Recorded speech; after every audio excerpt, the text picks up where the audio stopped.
Hey everybody, welcome to another 10 Ton Hammer Talks. Got a little bit of a shorter show for you guys here today, but we wanted to talk about some interesting stuff and of course catch up on the holidays and all that stuff and get ready for our show next week as well too. We've got a cool show next week too. But today I will go ahead and pass it off to my good fellow co-host Jeremy, and he'll kind of let you know what the show's about while I get us set up. All right, yeah. So we're gonna be looking at some in-game stuff. As I said, we want to just kind of touch on some topics we want to talk about today. That's gonna lead in nicely to what we have going on next week, and we'll let you guys know at the end of the show exactly what to expect there. In the meantime, I will give my normal pre-show spiel here. Of course, most of you probably already know, but we are here with 10 Ton Hammer at 10tonhammer.com. We do both work there. We have a lot of good stuff going up there. Everything that each of us writes goes up there, as well as some other good authors you can check out. Things for a bunch of different games and genres, news, features, guides, editorials, all sorts of good stuff to check out there for both multiplayer games and the MMO type, as well as esports. So a bunch of different stuff. Check out 10tonhammer.com. Interact with us there. Support the site. We appreciate it. Yeah, thanks. We have, that's just like you said, that's kind of our main thing. Most of our content is there. So this show, we love doing this show, but it is kind of just in addition to all the stuff that we write on 10 Ton Hammer. So check out the content there. But yeah, so today I just kind of wanted to catch up. We didn't have a show last week, so with Thanksgiving and everything. So I thought I would bounce it over to you and ask what you were up to over Thanksgiving weekend. What games did you play? Yada yada. Well, for me personally, went over, saw my parents, hung out with them. We did a small little family Thanksgiving kind of thing, so that was nice. It's good to catch up with the folks. As far as gaming, I did what I always do, really. The only difference I will say, because normally, as you know, my gaming is generally League of Legends, Hearthstone, Diablo, etc.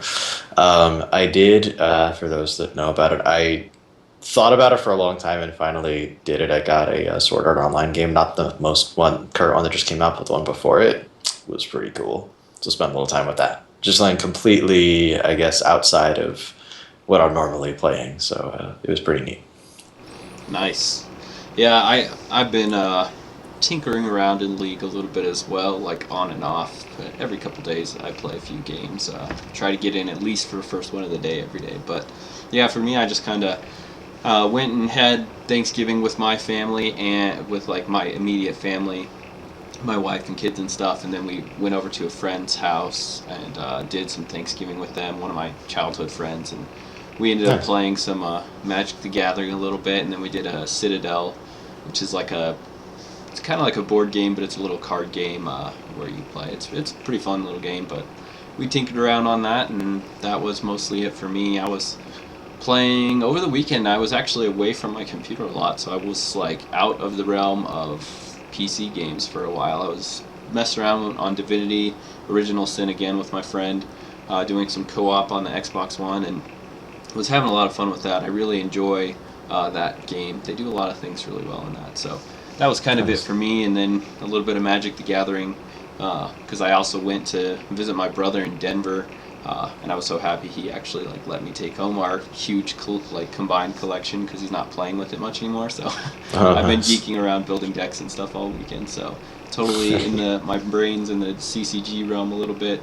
But yeah, that's kind of what I was doing all the old weekend long, over holiday weekend, and then a little bit this past weekend too. So that's where I've been at. But anyways, on our show for today, we've got. I kind of have, it's titled "The Worlds We Live In," and I just want to take like a brushing and maybe like a deeper glance into what some of the digital game worlds that we're playing in. Why certain things stand out, things like that. So we're just going to kind of talk a little bit about those things. Um, First off, I think the important thing is when it comes to digital game, obviously, the genre depends a lot. Whatever genre you're playing in, depends on how the world's supposed to matter for that game or what you're supposed to do with that world, and things like that. So we're gonna kind of like do our normal thing, kind of bounce off between MMORPGs and MOBAs a little bit and talk about some of those. But we'll brush against some other things as well too that are on our radar now with things like Labyrinth and other games coming up that have are totally different type of genre. So. Yeah, that's really what we've got planned here. So I'm gonna just kind of pass you first, Jeremy. So, the games you're playing, you kind of listed some of the games that you're currently playing. As far as the environment you're playing in the worlds, like which of those games, the game worlds really stands out to you the most? And why does it maybe stand out? And is it more enjoyable than some of the other games that you might also really enjoy, like the game worlds? The game that I'm playing right now that it would be most applicable to would be Diablo. And right now it's Diablo 3, but I was also, a huge player of all of the Diablo games. So I think that's where it stands out. And I think Diablo's just generally been very good at creating a dark atmosphere, but at the same time still feeling like a more complete world. It's not just everything is dark and gloomy all the time everywhere you go. So, I mean, there's a lot of that, but at the same time, it feels natural, based on the storyline, based on the current events in the world. Um, and they've done really a great job. And even in Diablo 3, they keep adding new areas with different feels to them. And they do a good job of wherever you go, like, maybe I'm just grinding out, some things and I'm just, going to just kill a bunch of stuff. And it's not all about exploring the story all the time. But even there, going to different areas and really being able to notice the difference, and look at it and say, oh, that looks nice, and not feeling like I'm just going through the same thing over and over, no matter what area of the game I go to, I think is pretty important. It's one thing that Diablo's always done really, really well. Yeah, I've played a little bit of Diablo as well. I haven't gotten to play Diablo 3, but I have a couple brothers that are just fanatics about the Diablo franchise as well, and they've played all of them. So I've seen quite a bit of it played. Um, but yeah, I think that's got a pretty impressive world. For me, I've kind of been bouncing around all over the place as I wait for Revival and EverQuest Next and some of the other games in development to kind of work their way around and get more accomplished. But I've been really impressed with the way some worlds have been made. Going back, kind of like, oh, it's not really like old school, but DC Universe Online. They recently added their like Episode 18 and another power set and everything. I always really enjoyed their world, even though it was like it's kind of interesting because it's really generic in the fact that you pretty much only have Metropolis and Gotham, and you're doing everything in those two areas. But they do a really good job of kind of having enough instance places where you feel like the world's a lot bigger than it is. And the other thing that I really love that that game does that really enhances the world, or how you interact with the world, is the super heroic movements. The flight and super speed and Right. acrobatics and stuff. Those things really kind of like start bringing the world into play as far as what you would normally be doing in MMORPGs, just running around to the next place, doing the next quest. But it does kind of make the world pop out at you a bit more, I think. So that's one thing I've always appreciated about that game, and about you know the way they've handled the MMO, kind of one of the crux of MMORPGs, of trying to make the world, you know, come to life rather than just being like this backdrop for the game you're playing, but actually stuff that you're interacting with and stuff like that. So that's kind of a big one that stood out to me. And then obviously one Jeremy and I both share. I've always enjoyed League of Legends. I was one of those people that is even really enjoying Summoner's Rift when it was first out. I was always getting excited for the next map that they would make because, especially now, they've done a really good job of actually making the environments useful in not only the tactical Yeah. sense of the game, but they've started to add a lot of flavor to it with the revamping of Summoner's Rift map, and I've been a big fan of Twisted Treeline since it started out, and the updates they've done to it have been really good.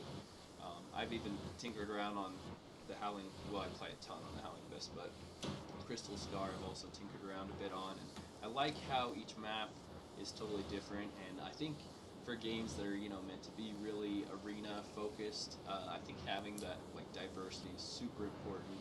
which is probably why I like struggle to just gravitate only towards ranked play in either Twisted Tree Line or Summer's Rift, just because I just like that diversity and going to a new place, new location, and doing not necessarily exploring, but just getting that different visual variety to where I'm playing at. Yeah, just feeling different. Yeah, Yeah. yeah. So for me, those are kind of some games that have stood out to me. MMORPGs and some other things that I guess. Well, actually, I'm gonna pass. I'm just gonna move on to the next section here because I've got. I really want to dig into this next one, but so you were talking about Diablo 3's world. Um, what about that world? Like really, I don't know. Really, kind of feels like you're interacting with there. Are there interactive elements in that world that you're opening things, different things like that, where you're actually kind of not just the flavor of the world, but you're actually doing things in the world itself? I want to say yes and no. No, in that like you're not completely shaping the world around you. Like it generally is what it is. But again, there's enough variety that that you don't, as I said, you don't feel like you're just running through the same place, everywhere you go. I mean, there's the little things like some destructible objects, NPCs you can interact with, but even there's like completely optional quest of this random girl's house is being overrun by bandits and drive them out and save her parents who are hiding. Like, it has nothing to do with the story, and you could completely skip it. But like, I think it's little things like that if you want to delve into them, they're there. There's you can find different pieces of lore to really flesh out the story beyond just what you get just from a regular playthrough. So it does a good job, I think, of almost like the real world in that even if you're powerful, like you only have so much influence over it. The world is what it is, but at the same time, there's a lot behind it, and if you really want to explore it and learn more than just what you get on the surface level, it is there if you want it. So I think it's a pretty good mix of those. Yeah, you actually brought up a really interesting thing that I actually didn't think about before when I was kind of coming up with this, but is world immersion that kind of happens, not necessarily in your gameplay, but lore, reading into the lore and understanding, digging into if there's in-game books or other things that the developer provides. Some games even have like real books in real life.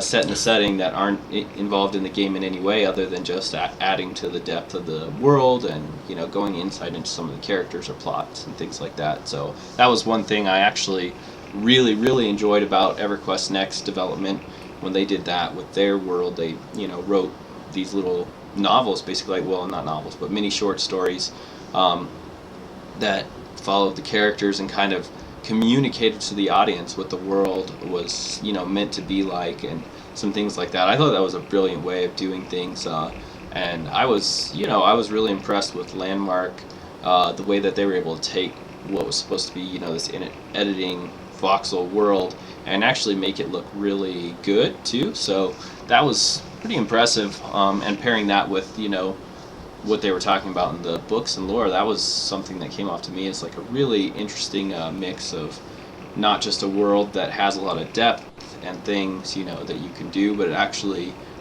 you can physically do things to the world. So that was I'm still really looking forward to that game. It's a ways out still. Much, I think it's further out than we were expecting to. So, but I'm still watching it closely. I think Sure. that it has some good things planned, and there's some other games like that too that are down the pipeline.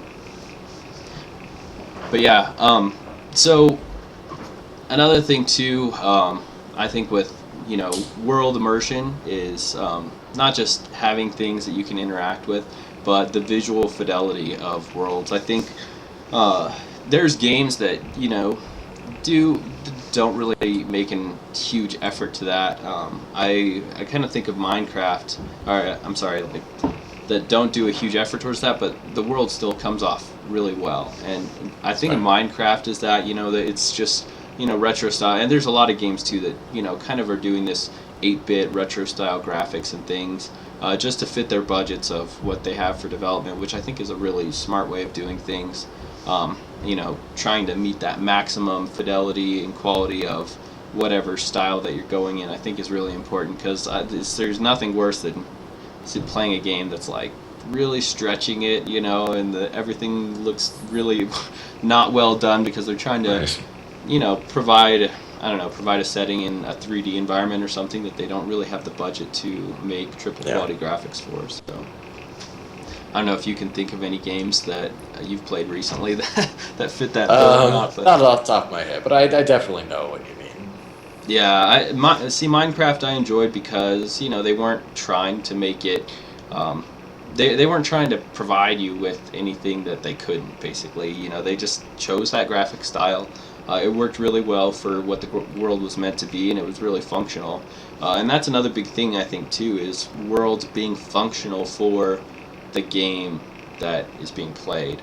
I've played some games where you're playing a game and it just seems like the world doesn't really fit the gameplay almost. Like it just doesn't, either you're not interacting with the world or the setting, all it's doing is kind of like painting a backdrop, which I think is really, short. That's like really coming up short on what can be achieved with game environments. I think there's a lot of games, even looking back like into the early 2000s and stuff, like Gears of War had a really gritty environment, and you could actually like hide behind objects and shoot over them. There was a lot of interactive stuff rather than, the normal generic stuff that you kind of experience in the FPS genre.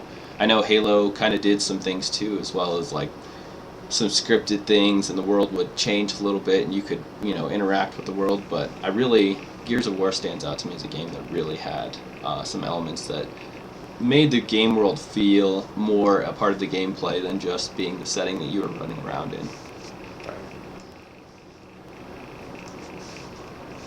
So, on to our last bit of topic here as far as worlds go. Another thing I wanted to touch on too was, there's game worlds that we're running around and playing, and experiencing as the setting for a game. But a new thing that's kind of, it's getting more popular is these destructible interactive worlds, voxel worlds, if you will. That's kind of the term that goes around. You've got like games like Trove, Minecraft, then Landmark and Crowfall coming up too as well. That like they're basically trying to take, now we have more, technological capability to actually transfer high amounts of data. So having players manipulate the game world and transmitting all that information to all the players that might be nearby is actually feasible now. So it's a really interesting concept that's starting to make its way into more games. So I don't know. I've been looking at Minecraft for years, and that was kind of a really simplified version of it. But there's higher quality games starting to pursue some of these things. So I'm gonna pass to you, Jeremy, and ask basically if you were going to imagine kind of what would be an ideal like destructible or use of destructible world for you. What would you want a game to provide for you if you were expecting the game to have a destructible environment or editable? Well, I guess it depends on the genre of game, because it'll be different if you're talking about, like, say, an FPS versus an MMO. So there's probably a few different answers to that. So I'll just go over kind of broad strokes. I will say that in a game that's less focused on really having an effect on the world, like say an FPS, just things that will act the way you would expect them to. Like, if I, shoot a grenade launcher at a wooden fence and that wooden fence is still standing afterwards, probably, breaks immersion, I guess, a little bit. So something like that, is a very simple example, but, something that can be done, where the world isn't just static, where you do feel like, even though it's not of the utmost importance, what's going on around it still affects it. So that would be something like that. And then in something like an MMO, maybe you get a little bit more in depth, and I guess that's where you get to the point where things you do might actually, have consequences, beyond just visual. Where if you blow up, for example, you decide to go and shoot a fireball at an important, storage facility, whether it be for armor or minerals or whatever resource you need, that could have a very real effect. Whereas before it might have just been a visual thing. Oh, I threw a fireball at it. The side is now black. Because it's charred. Maybe now you can actually literally destroy it, and that could have an impact on the game's economy. Even if it's in a very local sense. Now, again, it'll depend on the game itself and exactly how much impact they want to give, or how much power rather they want to give players to be able to have that kind of impact. But it does open up a lot of options, for that, because a lot of games are now getting more into, we really want the players, to drive the story, to be able to, really feel like they are affecting the world and the trade, and people aren't just all gathering the same resources to do the same thing. They're doing different things. So maybe I'll have a rival or somebody from a different area, whatever, that I want to do something to, and by getting rid of their resources, in a way that like that, it might hurt them. So I think it opens up a lot of options. Exactly, as I said, how much power you want to give the players to be able to affect the world, will differ from game to game. But being able to explore that, it really can give players the feeling that, it's not just this is the world they're in, they do have the power to shape it and have a real effect on it. Yeah, I've kind of noticed as I've been following development on games upcoming, with like Landmark, I was saying, EverQuest Next, that are pursuing that voxel engine, and then having played Minecraft for a long time, and other games that are starting to pursue these things. It's kind of and like I've been watching, obviously following Revival pretty closely for anybody that reads what I write on Tens and Hammer. That is not going to have a voxel world, but they are trying to pursue a lot of things that. When it comes to an interactive environment and some weather and physics, or some weather systems, and some systems that try to simulate reality to some extent, like not being able to wear heavy armor in the desert, for example, because you'll just cook yourself and overheat, and you'll be useless as a fighter and a combatant. So there's things like that game, and then like I said, I've been following other games with voxel. It's like there's some major things that come up when you start pursuing either voxel destructible world or more real life simulation, because you're going to run into the I don't know, I kind of think there's probably more issues, but the two major issues being physics, trying to simulate physics, because like you were saying, you shoot a fireball at a warehouse. Does the warehouse collapse? Does it burn down? How does that happen? How does it look? How is it animated? So you run into that issue, trying to animate it and make it look good, especially if you're doing like a true full-blown like 3D environment. Yeah, the things are going to be seen from different angles, all that kind of stuff. So how do you make it look good? And then the other thing, which is something you mentioned a couple times, is player agency. How much, if the world's going to be destructible or things can be interacted, how much agency are you going to give players to change and edit things or destroy things? How does it regenerate? Different things like that. I know EverQuest Next had planned some stuff for how their environment, their open world environment, could be regenerated and people could destroy things and stuff like that. So, but I do think those are like the main issues that games kind of will have to face a lot, and I think a lot of games moving forward will be facing these kind of issues. I would even expect, like competitive environment games.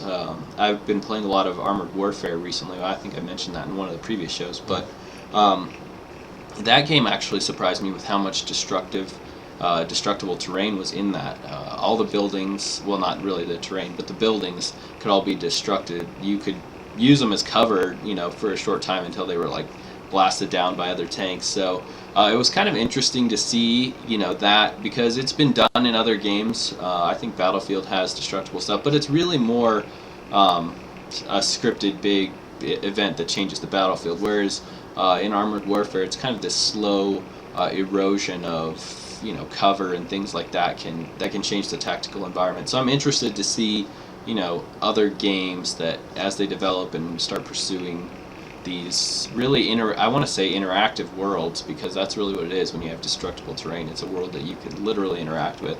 Um, I don't know. I'm kind of imagining what the next like League of Legends map could be that has like some really interactive stuff. I know the most recent one they did basically was the Crystal Scar, and doing that, having the interaction of capture points and things like that. I'm interested to see them go a step further and actually create an environment that tactically changes based on things that happen to it and how people interact with it, capturing objectives or something like that.